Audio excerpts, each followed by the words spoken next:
What's poppin'? This is ShanGO Ray, aka Real Deal Ray, and the title of this video is "What You Need to Know About Road Open Ritual Work." Okay, so as some of you may know, we just opened the doors to a very special um, type of ritual work for particular clients called the Master Key Road Open Ritual. All right, and I've got a lot of questions so far since we announced it just last week. And I thought, you know what, this is a good opportunity also for me to talk about just a couple points that, came to me as I strive to, perfect my own personal road open work as well as those for my clients.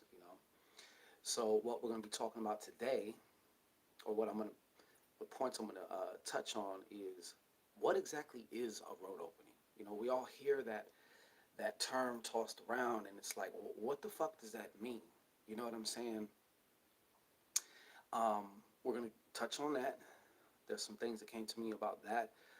Four dimensions of a road opening, okay? Because there's actually four very important dimensions that your road opening work takes place on for you that you may not know about and that you may not be addressing, you know, which may affect the effects of your ritual work, okay? I'm going to quickly touch on the gatekeeper, Eshu Elegwa, okay? This particular ritual that we're doing, we're working heavily with Eshu and Elegwa, okay? But even if we're talking about Papa Legba, I can show you how, or demonstrate, anyways, some correlations, some things that I started seeing um, about how this archetype energy, or deity, if you want to call it that, um, corresponds with even down to certain body parts of you and me. And then I'm going to give you four quick but powerful hacks that you can include in your road open ritual work that you can even start today. And let me know how it goes for you. But I I feel like it's going to make a big difference.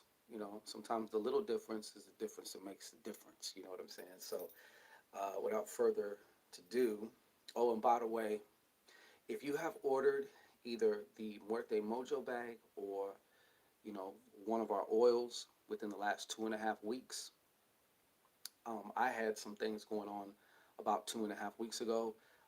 So I basically had to take some time off. So we got a little bit behind, but everything is going out this week, the end of this week. So just wanted to let you guys know that, all right? And thank you also. All right. So what is a road opening? You may be asking me, huh? Shango, what the fuck is a road opening, right? What does it mean? We all think we may know.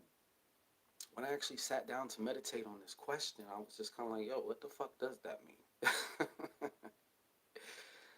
But, and, if it's a road, is it just one road? Is it a lot of roads? From my perspective, when clients, potential clients come to me about road opening work, it usually has a tone of generality over one or definitely like multiple areas, if not their whole life. And very rarely is it about just one thing. It may be about one area more so, but it seems to often is like the client most likely has a lot of different little fires in a lot of areas of their life. So they feel stuck, they feel unable to proceed, to progress in the ways that they want to. So a simple layman's term meaning that came to me while I was in meditation just about this one question was the ability to execute one's will in one's life experience. And the reason I believe it came to me like that also was I was actually being shown, and certain clients were shown to me also as examples. And I started seeing how it means what it means on actually various different aspects of you. It's not just one thing. Although most people, when they come to somebody or if they're actually doing road open work, it's for their physical experience. But there are those who also, you know, feel like they're not growing or progressing spiritually as they wish. It could be on a lot of different things. So that leads me to the next point, which is just another thinking point. You know what I'm saying, that I wanted to share, and that's the four dimensions of a road opening. There's four dimensions of you that a road opening takes place on. You know, whether you're doing it or whether you come to somebody else to work with you in that way for that reason. Okay, so the first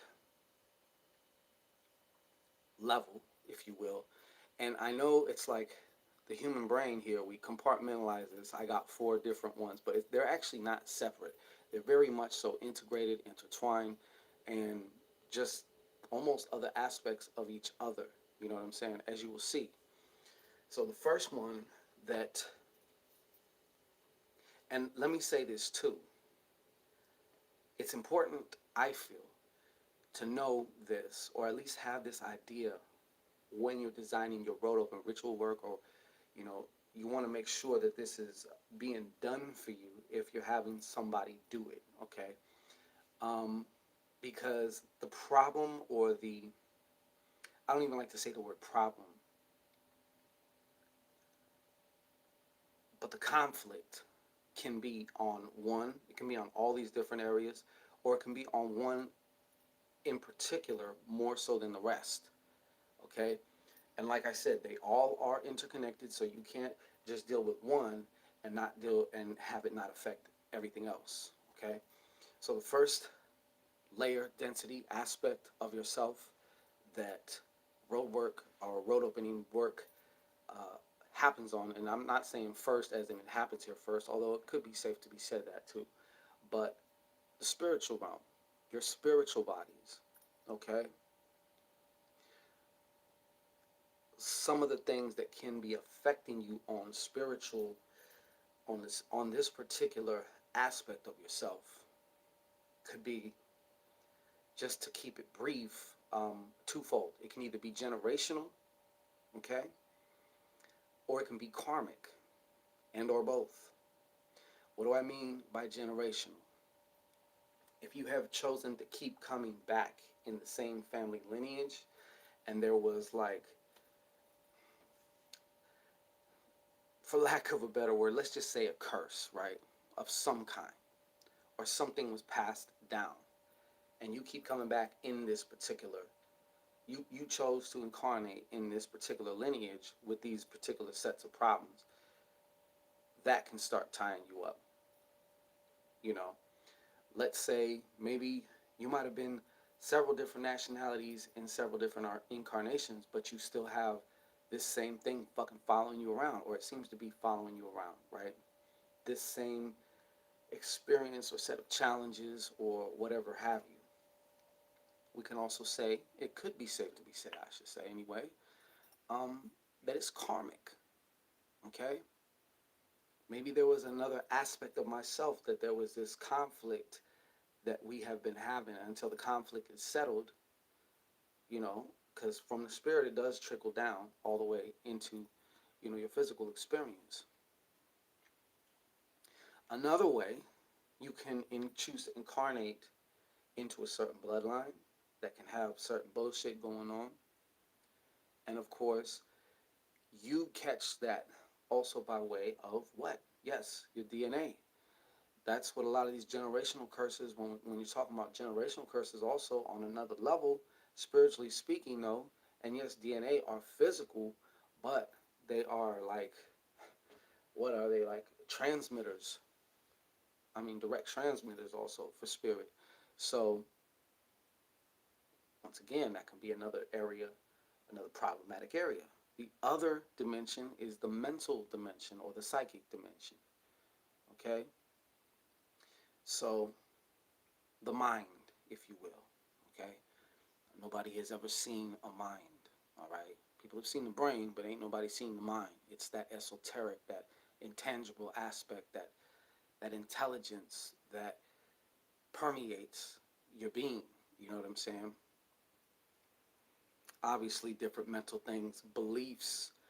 Um, I believe the Hindus, or in they call it samskaras, okay? Because remember, just like you may have gotten your grandfather's nose or his eyes, all right, you can also, beliefs, once again, into the DNA, pick them up. That's why some people like will automatically just have a certain fear of this or that, or they may even just have a certain knowledge or something like that.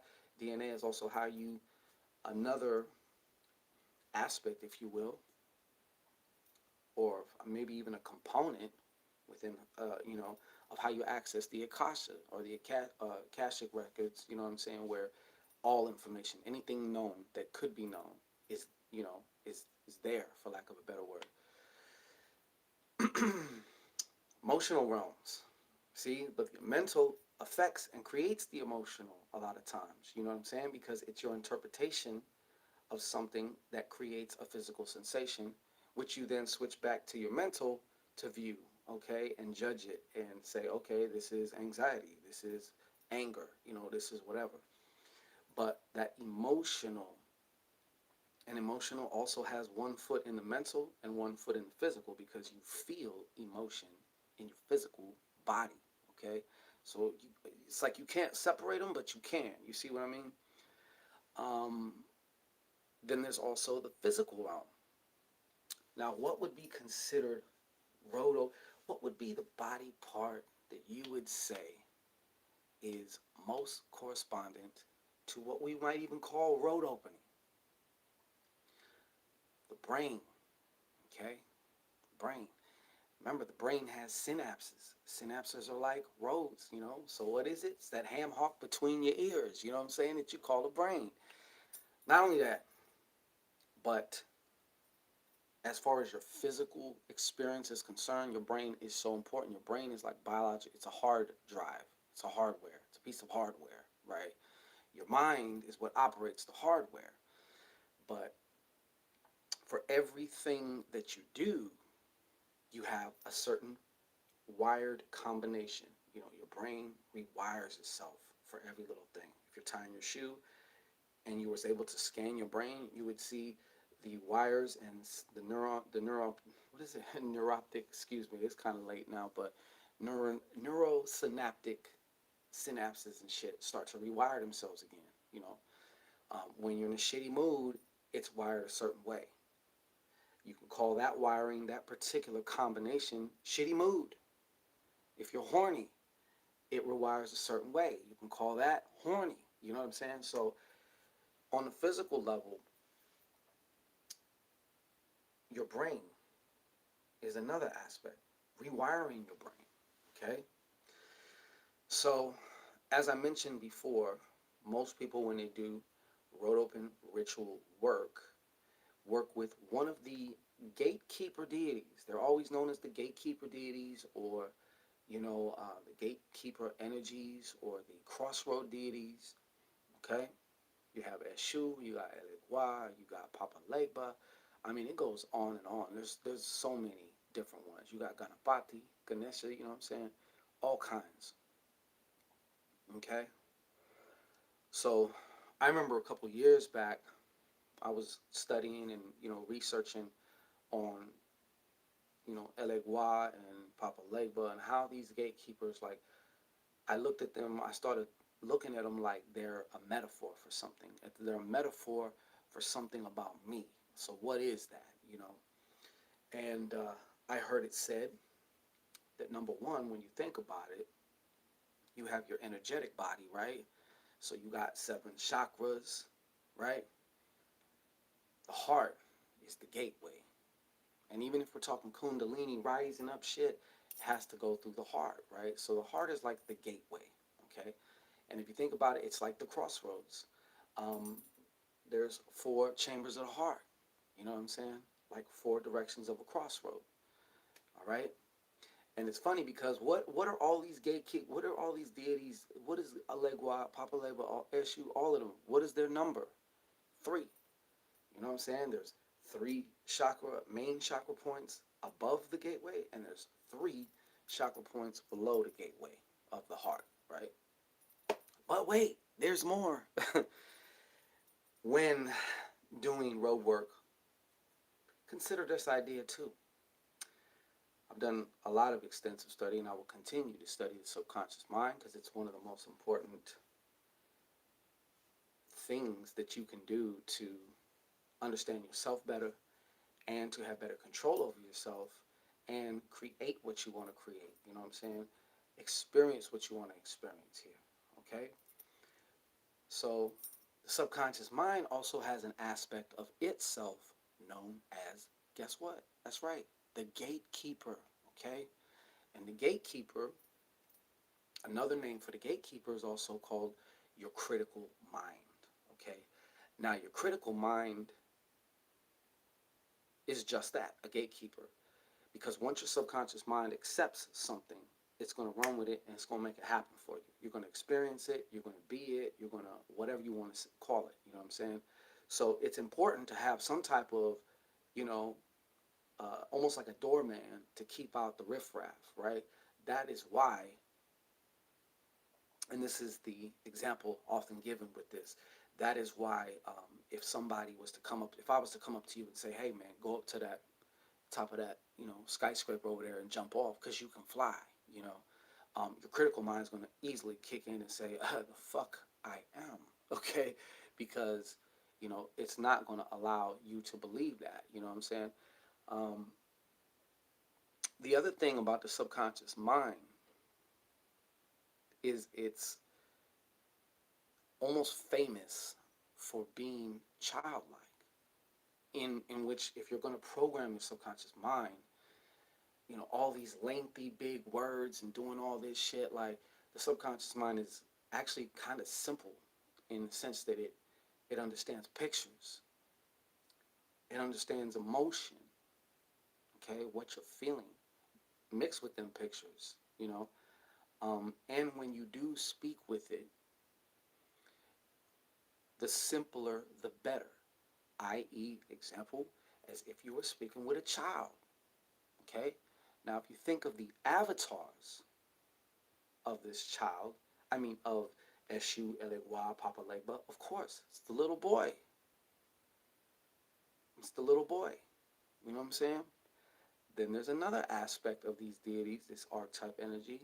This has another avatar, which is the old man. Okay? The subconscious mind is the aspect of you that is connected to any information, any wisdom. You know? Wisdom, old man, wisdom. You know what I'm saying? So, and the subconscious mind, in and of itself, can act like a gatekeeper by stopping you from doing what you want to do, assisting you to do what you want to do. And let me tell you, when you get the subconscious mind on board, uh, there's nothing that can stop you. There's nothing that can stop you. Most people just aren't able to do that, though, you know. So that's why when you're doing certain facets of your road opening work, you have to address, I believe, this is just my opinion, you know, but I believe you got to address the road opening and the clearing and all that on these different areas. Okay? Now, some of the dangers, I won't say the dangers, but there is what's called learned helplessness. All of us have been affected by it for the most part. Okay? Especially in this society. You don't have to suffer from this. Learned helplessness is basically, you know, a conditioning that teaches you that this is your life and there's nothing you can do about it. This is, you know, your, when I say your life, I mean that on all the different levels. You know what I'm saying? This is your life and there's nothing that you could do about it. It just is. You know, you're stuck. You know, and that's why a lot of people, there's anxiety is fucking nuts, you know, in our society. People are popping pills and all this and that. But you don't have to go through that. You know what I'm saying? If you can use any of this information to enhance, because that's what the road open, like we said, back to point number one, the ability to execute your will in your life experience, how you want it. You know what I'm saying? Now, this is a whole other video, but sometimes the will of your soul is often going to differ from the egoic, human personification of yourself. And, the soul's going to win. But, you could try, you know. Um, but that also has to do with, in my opinion, sometimes, just a false perception of who you actually are. You know what I'm saying? And when you finally understand who you actually are, then you can integrate the wisdom of your soul also, and be congruent. You know what I'm saying? Because when you're congruent, can't shit stop you. Nothing can stop you. You know what I'm saying? Okay. So we're going to get into 4 hacks that actually that you can do for each level of which we just talked about here. Okay. So the first hack on a spiritual level, if you're going to be doing your road open work, and it's just a suggestion, you can take it or not. You know what I'm saying? But I would do some type of chakra clearing and alignment before, or actually as a part of, depending. You know, that's for actually more or less the spiritual level, but it does also affect the emotional level because we're talking about energy also. You know, so there's a lot of different meditations, different things. Meditation back to the mental level also. See how they're all intertwined, but that particularly is for the spiritual level. Okay. Um, Let me see here. On the mental level, see, and the mental level also corresponds with the physical level with the brain because the mental controls the brain. The mental wires the brain. It does what it does because of what your mental is telling it to do. You know what I'm saying? So, a good, quick way, if you're having any problems, if you're feeling a certain way, you're feeling kind of tight, feeling kind of vexed during your ritual, or when you think about, maybe you might even feel overwhelmed, like, damn, I got so many problems, and I got to deal with this, I got to deal with that. And even just in that quick second of thinking about that, you just rewired your brain again. So I just wanted to tell you that. Um, but we all do it all the time, you know what I'm saying? But something simple you can do for the mental realm is to ask yourself, what if? You know what I'm saying?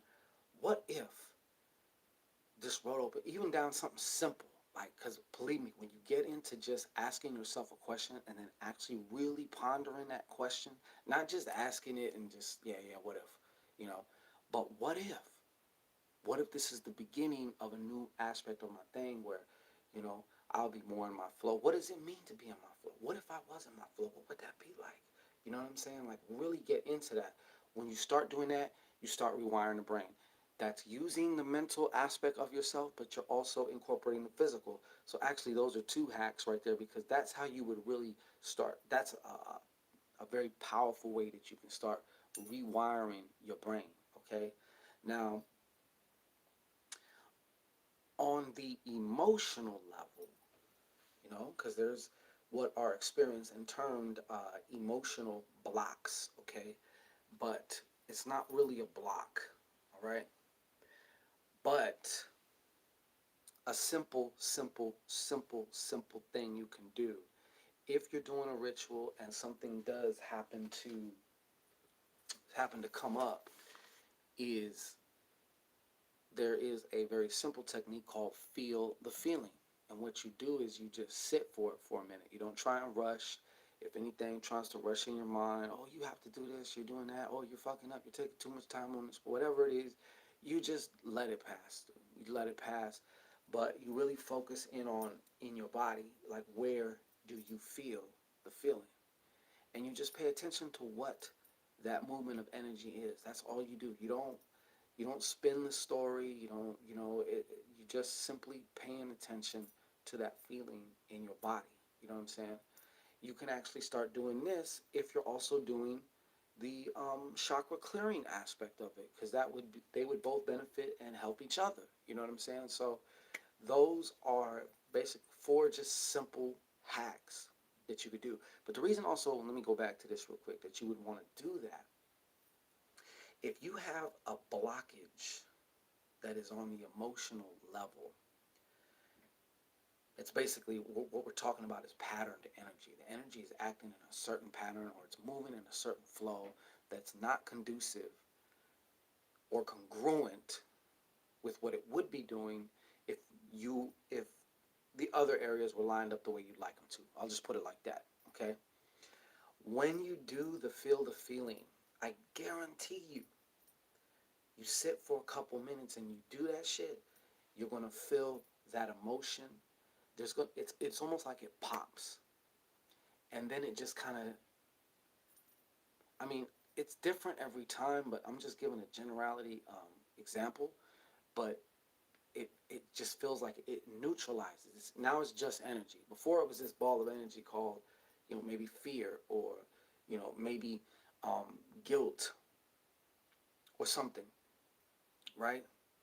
But now we just kind of dove into the feeling, and we're letting it just do it what it's going to do. And it will start to like unravel itself. Or like imagine a ball of rubber bands, you know what I'm saying? And it just starts to unravel itself.